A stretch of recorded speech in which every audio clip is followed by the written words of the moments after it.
Welcome back to Joe Stunner Boxing. If you've watched this channel before, you'll know that I'm not someone who cares about the great cult of the zero, or the O as people call it. I couldn't care less about that. I want to see fighters fight the best on the way up. Obviously, they have to be matched, to the same level of experience and ability and so on. We don't want to see mismatches, but I like the idea of undefeated fighters facing each other. And I don't care whether, one loses. You learn that way. Defeats do not define a career unless you let them. And I couldn't give a damn about this whole cult of being undefeated. I think it's kind of nonsensical and actually quite deceptive if you look at some of the people who've retired undefeated. Some of them are true greats. Some of them are definitely not. But with that in mind, our friend Turki Alalshikh, who is, by the way, the WBC's Man of the Year, and that's an honour previously won by Ronald Reagan, Nelson Mandela and Pope Francis.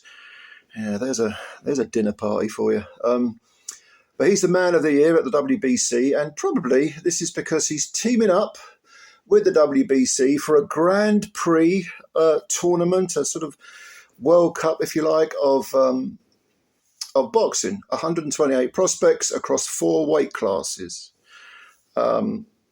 and they're going to fight each other. And the entrants are to be no older than 26, and they're to have no more than 10 fights to their name. And this tournament will start in February 2025, so it's not that far away at all. And you'll have the quarterfinals, semi-finals. There'll be over 8 rounds, and then a 10-round final will take place, and that will be in Riyadh, Saudi Arabia. So our friend, the excellent Turki, he's pulling out all the stops again. I mean, the guy is just unstoppable, isn't he? I suppose if you've got that much money, you're going to be, aren't you? But the weight classes are going to be featherweight, junior, welterweight, middleweight, and heavyweight. Okay. And I really, really like this idea. I think this is great because I think it will. There's a lot of talk about, mismatches. Obviously, that's been something in boxing that's existed for time and memoriam.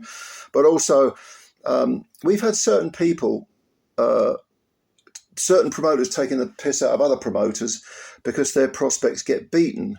So I watched a fight at the weekend on the undercard of the Paro versus Hitchens fight, which was Mark Castro, a prospect at Matchroom, and he got defeated. He did lose it was a very close competitive fight, don't get me wrong, but I didn't have him winning that fight. I thought he deservedly lost, to which my reply would be, so what? He's an up-and-coming fighter. Yeah, he was expected to win, but he lost. That's it. So you go back, you look at that, what you did wrong, and then you rectify it. You say, okay, I should have done this, should have done that. Maybe I wasn't as motivated as I should have been. I need to be on point physically and mentally and emotionally whenever I fight. Okay, you lost. Yeah, get on with it. Dust yourself down, off you go again. That's life. It's how you come back. And you can learn. You learn more from your losses sometimes than you do your victories. And that's true of life, of course, not just boxing. But this tournament, I think, yes, it's going to separate the true prospects, if you like, the contenders from the pretenders.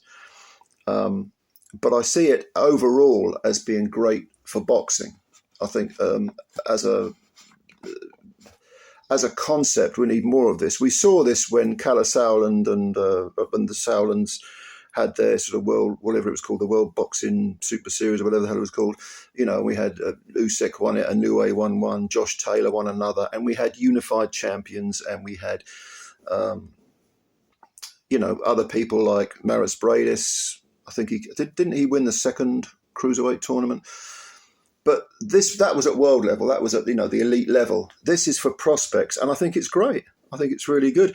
Even if you go back to when Eddie Hearn was doing those little prize fighter tournaments, 12 or so years ago, they were good because you'd get a lot of undefeated fighters. And I know it was only 3 rounds, but undefeated fighters would come in and they'd risk it for against other young prospects. So I love this tournament. I love the concept of it. You could say it's long overdue. Again, if you've got the amount of money that Turki Alalshikh's got, you ain't going to have no problem, are you? It's going to be pretty pretty easy to make fights. If he can make them at elite level, I'm sure he can pick 128 fighters over 4 weight classes and do it that way. He's got enough money for that. But again, the numbers, the volume of people involved, 128 fighters, that's a lot of fighters. And it gives them an opportunity to earn, what I presume is decent money, but to get some exposure. You get to the final, you're in Riyadh, blah, blah. You build your name, you build your legacy, and you make a few quid doing it. And who would begrudge a fighter earning a few quid, a young fighter? So I'm looking forward to this. What do you think? Comments below as usual. And yeah, leave your comments and I'll give them a read. I think it's a great idea. I can't imagine people thinking it isn't, but leave your opinions below. Thanks as always for watching. Please subscribe to the channel if you're new. You'd help us out a great deal. It costs nothing. It takes a second to hit the subscribe button and also the like button as well. Thank you, ladies and gentlemen. Have a good day and bye for now.